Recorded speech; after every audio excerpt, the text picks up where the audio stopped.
Dans les années 60, les Soviétiques ont une longueur d'avance sur les États-Unis dans la bataille de l'espionnage militaire. En 1957, l'URSS a lancé Sputnik 1 et est devenue la première nation à envoyer un objet fabriqué par l'homme dans l'espace. Il y a encore 2 jours, ce son n'avait encore jamais été entendu sur notre planète. Mais soudainement, il s'est mis à faire partie intégrante du XXe siècle, au même titre que le bruit de votre aspirateur. Le premier satellite artificiel est une sphère en aluminium de 58 cm de diamètre.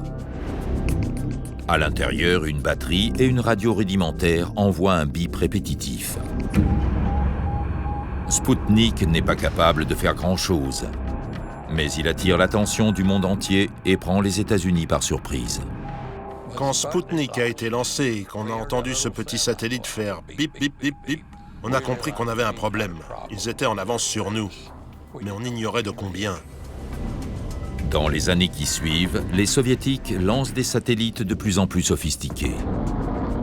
Beaucoup volent au-dessus des États-Unis. Ils provoquent l'inquiétude des responsables du programme Oxcart, car ils photographient la zone 51. Le prototype d'A12 est resté sur la perche pendant 18 mois. Mais à chaque fois qu'un satellite devait nous survoler, on savait dans la matinée à quelle heure il allait le faire, car nos renseignements étaient excellents. Alors on enlevait le prototype de la perche et on le cachait dans un bâtiment en attendant que le satellite soit passé. Malgré tout, même ces précautions ont leurs limites.